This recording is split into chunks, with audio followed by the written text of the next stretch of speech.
and about the public perception of his presidency. When you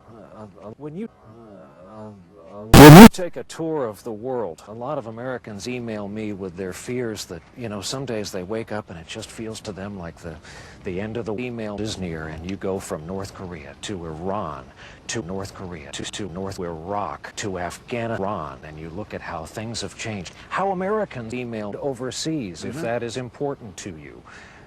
Do you have any moments of doubt that we fought North Korea, that there's something wrong with North Korea to Iran to Iraq? Well, those are two different questions. Afghanistan, did we fight the wrong war? And the absolutely, I have no doubt. To Iraq. The war came to our shores. Remember that. We were attacked. But those weren't North Korea. No, they weren't. No, Iraq is part of the struggle against the terrorists. No. Now, in terms of image, of course, I worry about American image. I personally believe Saddam Hussein picked up the phone and said no. The folks who say you should have asked for some sort of sacrifice from all of us after 9/11, do they have a 9/11? Looking back on 9/11, sacrifice 9/11. Mr. President, I know how much you love 9/11. No, you know, we pay a lot of taxes. 9/11. The Americans sacrificed when they, you know, when the economy went in the tank. 9/11.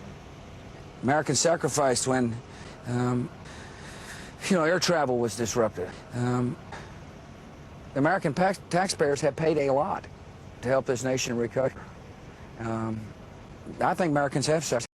Mr. President, I know how much you love deep with yourself. No. While you were at Kennebec this last weekend, people talked about your relationship with 9/11. People mentioned that former President Clinton has been a president at Kennebunkport more often in the last few years than you have been. Yes. And there was a lot of spokesman, Tony Snow, recently, all but said it's because of the way your father, Clinton, saw weakness enough to strike the United States. Is there Trying to figure out where you're going here. Is there a palpable tension when you get together with the former president, who happens to be former president? A lot of the guys who work for him aren't happy with the direction. Oh, no, listen, my relationship is adoring sons. Do you talk shush? No, but that's a really interesting question. I mean, it's kind of conspiracy theory. My dad is great as a loving dad. He gave me the greatest gift a father can give a child, which is, and yeah, we go out and kind of float around there trying to catch some shit and chat and talk, but he understands what it means to be president. He understands oftentimes I have information that he doesn't have. And if your amendment ended today, would you be satisfied with the record thus far? Again, the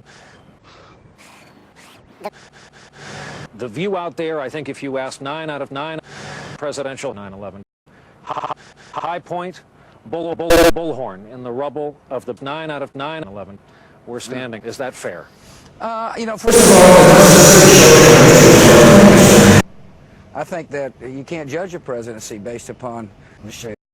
We always talk about what you're reading. As you know, what you're reading. As you know, there was a report that you have just read what you're reading. Can you tell us the backstory of what you're reading? No.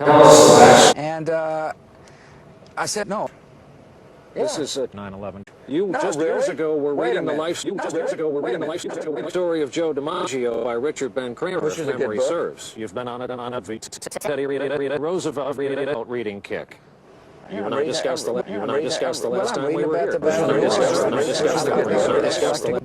Reading list. And now what you're reading? No. Let me look. The key for me is to keep expectations low. Is that what everyone gets? I don't know, Brian, what they get or don't get. You know, my life. Here's the thing. I don't. Here's the thing.